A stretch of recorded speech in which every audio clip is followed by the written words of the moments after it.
I'm Heather Childers. Thank you so much, as always, for joining us. Let's get started. Alleging abuse of power in the FBI as early as today. But the director of the agency is pushing back as the feud about its release continues to intensify. Doug Luzader is live for us at our nation's capital with the breaking details this morning. Good morning, Doug. Heather, good morning. There is a real tug of war over this memo. The White House chief of staff suggests it may be released relatively soon, but that national security lawyers are in the process of looking into it. They're slicing and dicing it, looking at it so that we know what it means and what it understands. Did you see it? I did. What do you think? It'll be released here pretty quick, I think, and the whole world can see it. We'll see. President Trump was overheard after the State of the Union address on Tuesday telling a Republican lawmaker that he was willing to release it. After all, Republican members of Congress who have seen it say it details FBI abuses in the ongoing Russia investigation, but the FBI has been pushing back pretty hard on this, issuing a statement. We have grave concerns about material omissions of fact that fundamentally impact the memo's accuracy. And now another wrinkle. The leading Democrat on the House Intelligence Committee says that the memo was actually altered before it was sent over to the White House. Adam Schiff saying that if the majority remains intent on releasing its document to the public, despite repeated warnings from the DOJ and FBI, it must hold a new vote to release to the public its modified document. Now, Republicans are downplaying these changes, saying they represent just grammatical fixes and also some edits that the FBI and Democrats actually requested. Heather. All right. Thank you so much, Doug Luzader. We'll continue to follow this story, of course. It will be developing throughout the day. You know, in the meantime, Republicans, they're still fighting for transparency as the evidence continues to pile up that corruption and bias taint the very top of the Justice Department. A former Speaker of the House, Newt Gingrich, says while the left tried to push their agenda that it was President Trump trying to fraud the American people, it's been the Democrats the whole time. It turns out there may have been collusion to undermine the American presidential election by a government bureaucracy. It just turns out that the bureaucracy wasn't Russian, it was American, and that it was the Department of Justice senior leadership and the FBI senior leadership. Now that, at one level, is a really frightening insight about the future and about the danger of a powerful police force deciding for the rest of us which politicians they're going to go after.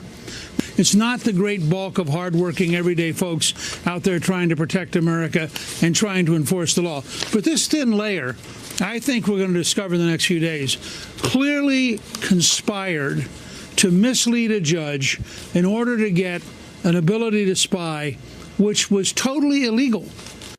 We're going to talk much more about this coming up after the break. Since May of 2017, there have been at least 6 somewhat sudden departures from the FBI, including James Comey, Peter Strzok, Lisa Page, and, of course, Andrew McCabe most recently. And this other story that continues to develop for you this morning, the NTSB now descending on the scene of this deadly train crash. This was really scary stuff. It happened in Virginia. That train carrying GOP lawmakers and their families colliding with a truck. Griff Jenkins is in Crozet, Virginia, where all of this happened. Good morning, Griff. What is the latest?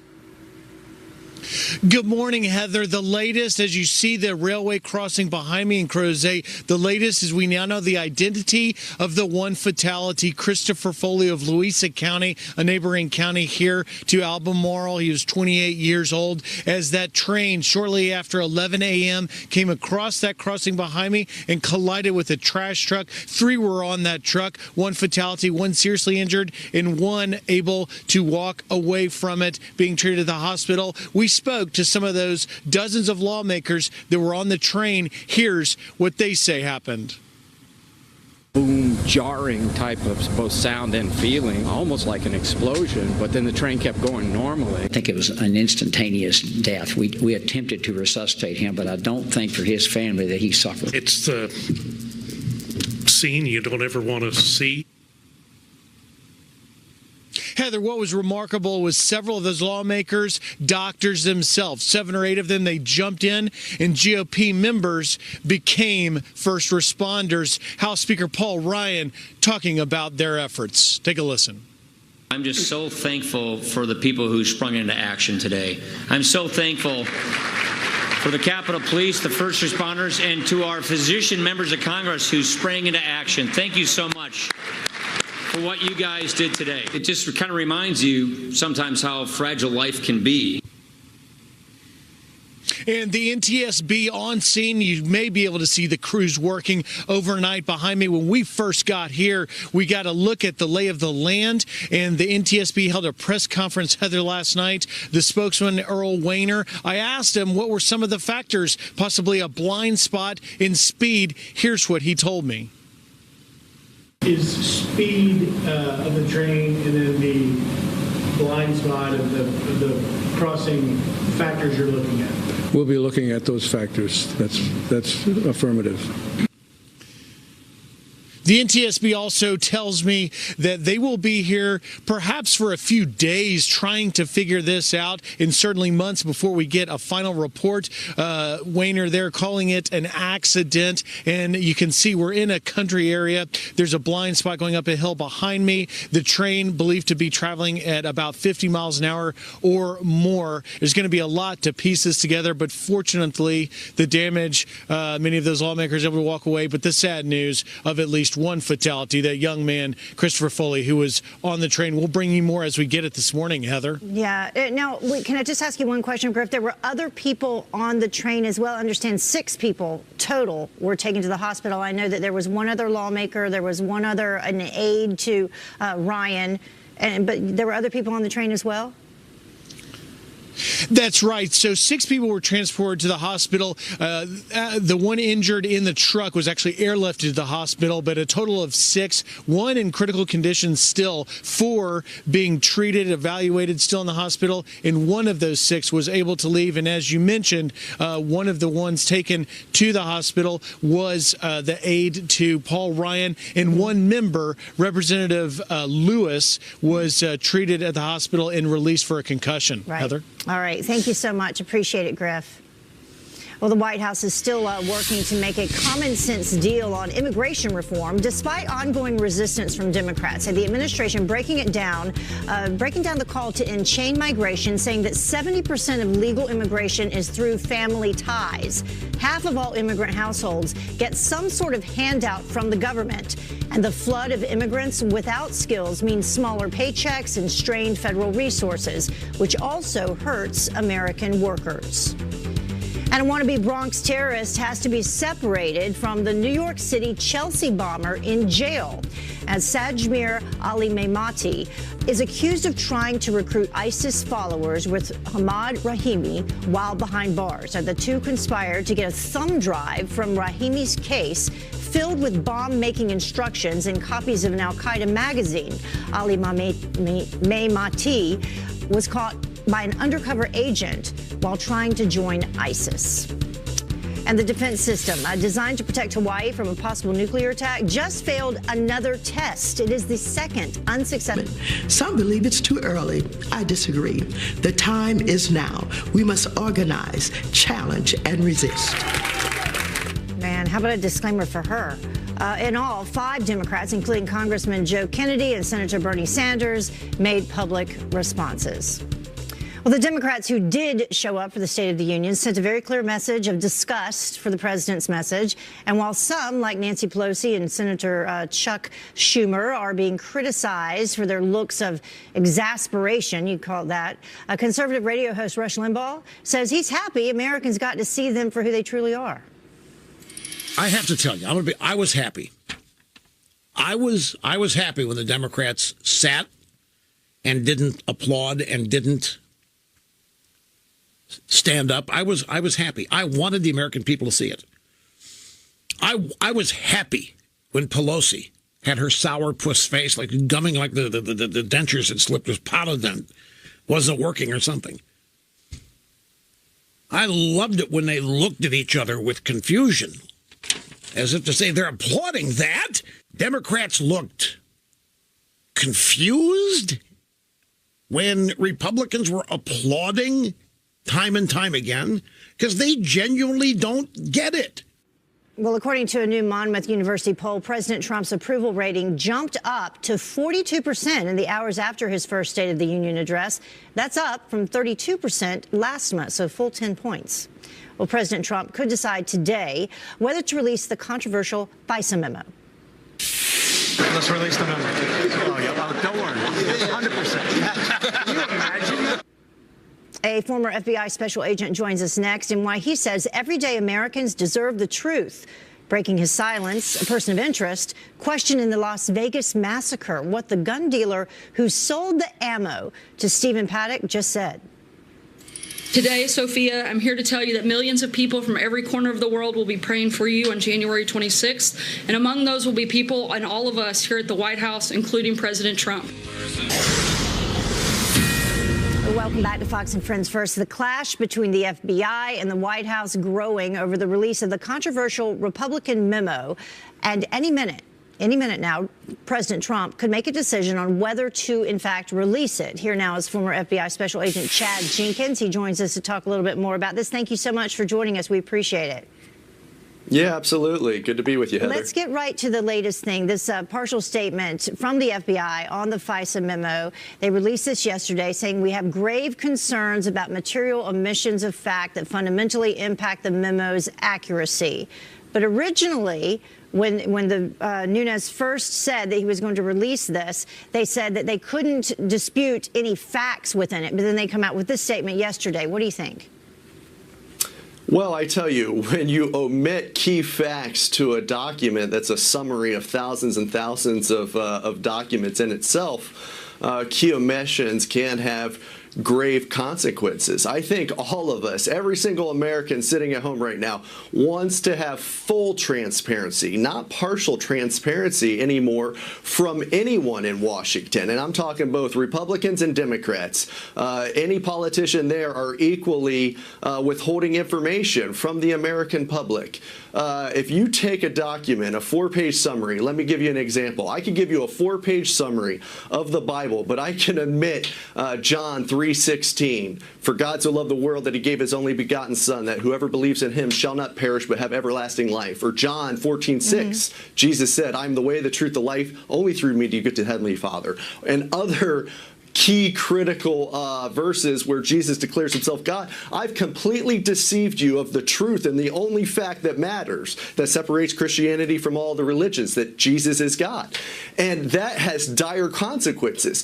Doing that same thing with a memo of thousands and thousands of documents and paring it down to 4 pages can completely be misconstrued and have dire consequences. Well, the FBI, from what I understand, Christopher Wray, when he went to take a look at the FBI memo, what was it, on Sunday, had about 30 minutes, and then there were 2 or 3 other FBI members who took a look at it, and then they came out with this response. And now, as of late last night, there was a report that there were some changes made. Now, whether those changes were made by Republicans or by the FBI out of their concerns, Democrats are now saying, wait a minute, now the memo has been changed. Here is what Devin Nunes had to say in response to the FBI DOJ statement, saying, having stonewalled Congress's demands for information for nearly a year, it's no surprise to see the FBI and the DOJ issue spurious objections to allowing the American people to see information related to surveillance abuses. Pare down something to 4 pages and you omit key facts, you can make it say whatever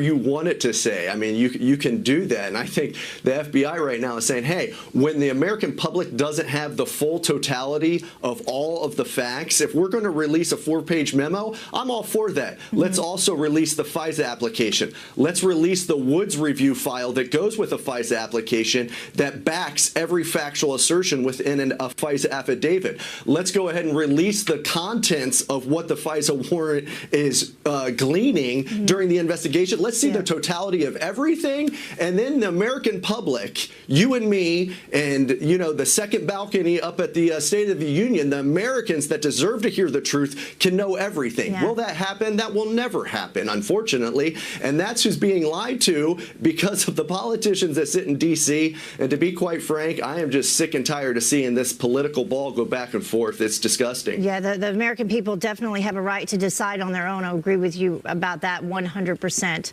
Thank you, Chad, so much. It was great to have you join us today with your insight. Well, hey, I appreciate it, Heather. Thank Have you. a great day. Yeah, we'll see what happens. We'll bring you back when it does.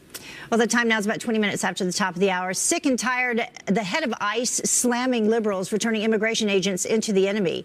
And Super Bowl security from the skies to the grounds, the unprecedented measures, years in the making. Stay tuned for that.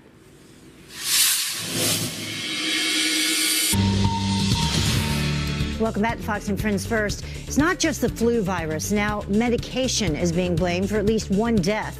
An Indiana family saying that Tamiflu actually caused their 16-year-old son to take his own life. A Charlie Hart killing himself nearly 1 day after being diagnosed with the virus and taking Tamiflu. His legal guardian blaming the medication's severe side effects, which warns of abnormal behavior in young patients.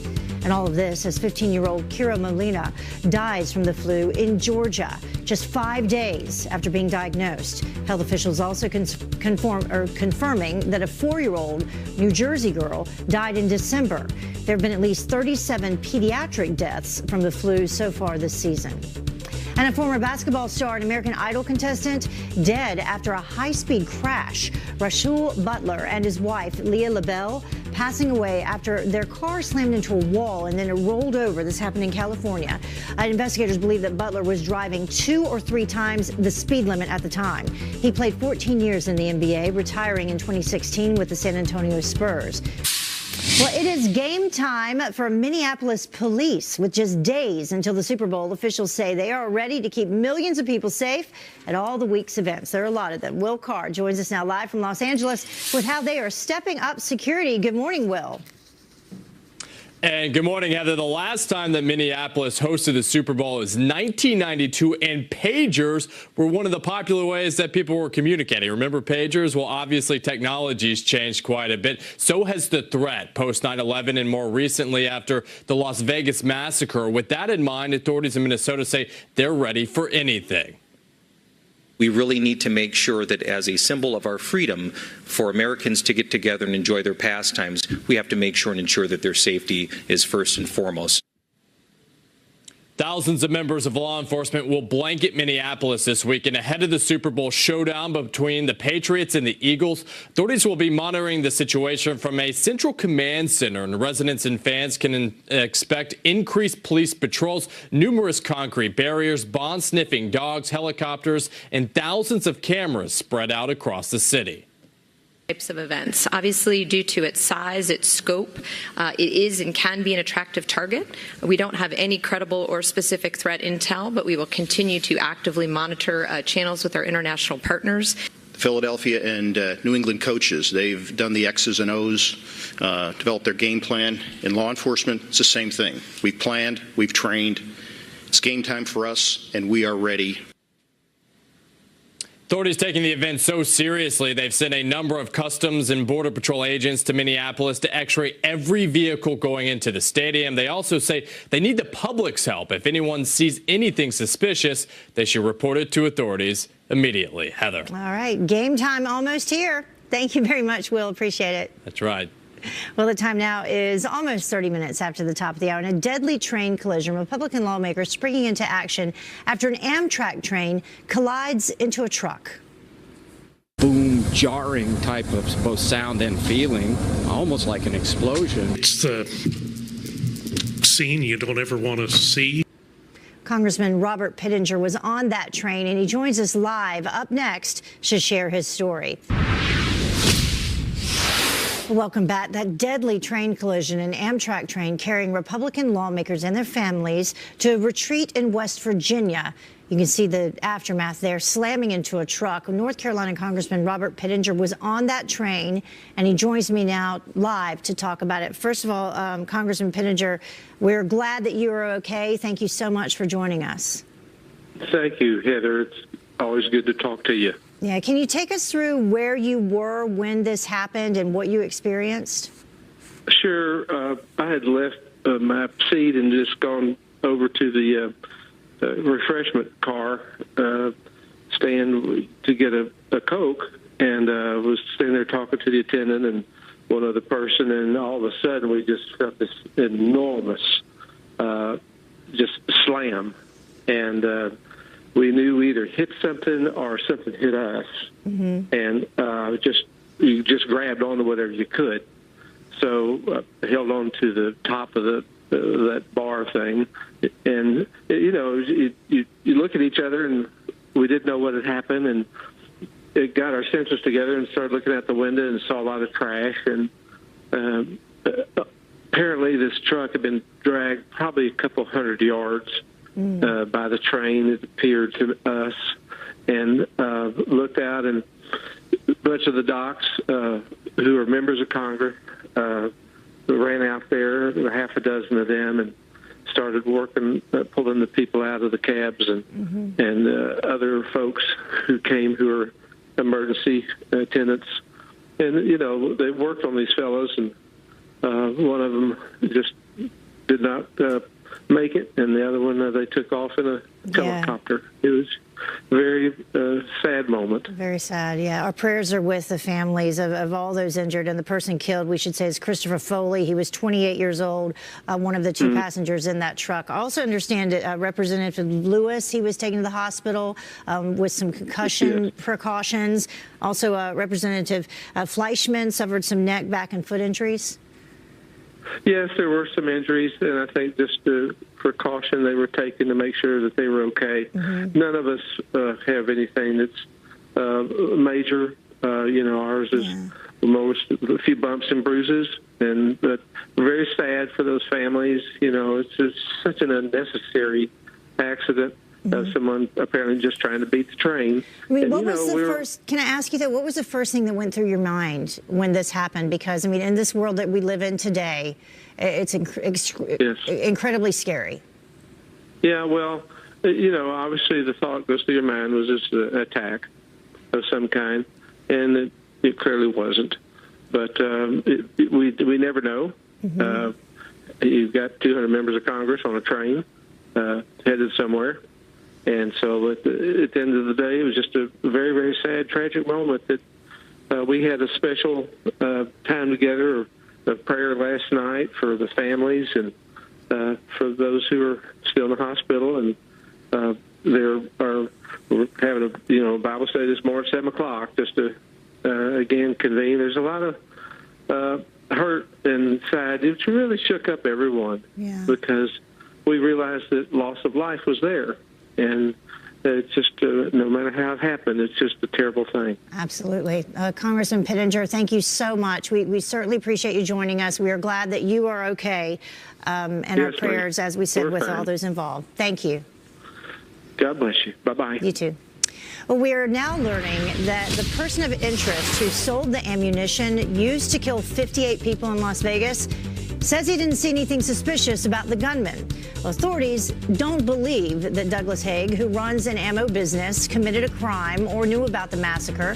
He sold at least 1,000 rounds to Stephen Paddock out of his Arizona home. His business has since closed. And cracking down on Palestinian terrorists, President Trump slapping some new sanctions on an Iranian-backed terror group that operates on Israel's border. Now, the terrorists are part of Hamas. That's an Islamic militant group known to target Israeli citizens. President Trump hoping that sanctions will help cut ties between Iran and the terrorist organization. Here's something new. The Obama administration accused of using classified Russian intelligence to undermine President Trump. There's some new State Department documents released by Judicial Watch showing that they were given to Senator Ben Cardin, the top Democrat on the Senate Foreign Relations Committee, just days before the inauguration. Now, the documents detail Russian political interference across Europe and attempts to cause a rift in relations between the U.S. and Turkey. Reports allege that those documents were to be used to further any future investigation. So we'll follow up on that for you for sure. And Vice President Mike Pence hitting the road, taking President Trump's State of the Union message straight to the American people.